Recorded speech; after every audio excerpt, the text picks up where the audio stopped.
إدارة مساجد حولي عمل لرفعة دين ونشر الأمل. بحفل الفقيه الصغير التقينا بكم فرحنا يا حضور اكتمل. إدارة مساجد حولي عمل لرفعة دين ونشر الأمل. بحفل الفقيه الصغير التقينا بكم فرحنا يا حضور اكتمل.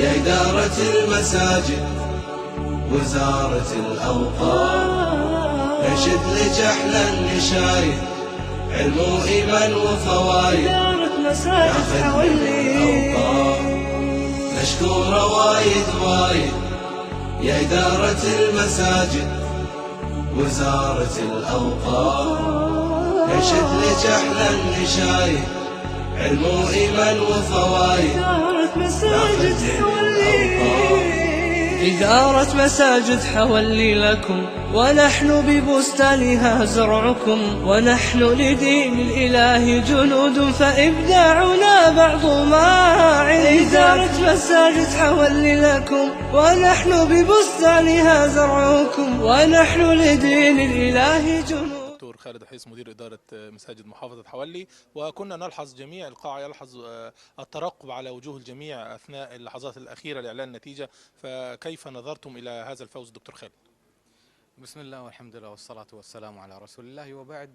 بداية يعني وتحت هذه الرعاية الكريمة من معالي وزير الأوقاف والشؤون الإسلامية الأستاذ محمد الجبري، وبحضور لافت الانتباه وحماسي من سعادة وكيل الوزارة المهندس فريد عمادي، وبدعم لا محدود من وكيل القطاع دكتور وليد الشعيب، وحضور جميع الإدارات لهذا الحفل وهذا العرس المتميز في حفل النجاحات. أبارك لإدارة لكل الفائزين، وأبارك للمركز الأول التي حصلت عليه إدارة حولي مناصفة مع إدارة مساجد الفروانية. وإن كان هناك نجاحات فنهدي هذه النجاحات، وصاحب الفرح والعريس في هذه النجاحات هو إدارة التخطيط، وعلى رأسها السيد عبد الله الشاهين على تنظيم هذه الاحتفالية وهذا العرس، وهو محرم لهذه الإدارة، لا يجوز تزوج لهذه الجائزة، لا يجوز أن يتزوجها، لكن هو المحرم لها.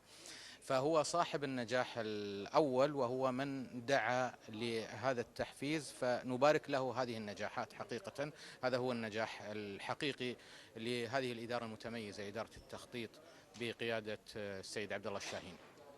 ثم إن المركز الأول والمحافظة عليه، يعني يفخر الواحد بهذا المركز الأول في إدارته وفريق العمل المتميز المجد المجتهد في أعماله، وأبارك لفريق التميز. والمحافظة على هذا المركز الأول شيء مفرح، لكن النجاح الحقيقي هو الزيادة في عدد النقاط والإخلاص في هذا العمل. فزيادة عدد النقاط في التميز هو التميز الحقيقي، ليس المركز الأول فحسب. بالإضافة إلى المركز الأول واستمرارية على هذه القمة، هناك النقاط التي حصلنا عليها مقارنة في العام الماضي أفضل، وإن شاء الله إلى الأفضل أكثر. والتميز الحقيقي هو في أن يجعل هذا العمل خالصا لوجهه الكريم في تحت مظلة وزارة الأوقاف والدعوة الإسلامية. شكرا تقدير دكتور خالد، وإلى مزيد من النجاح إن شاء الله. شكرا أستاذ عبد الله.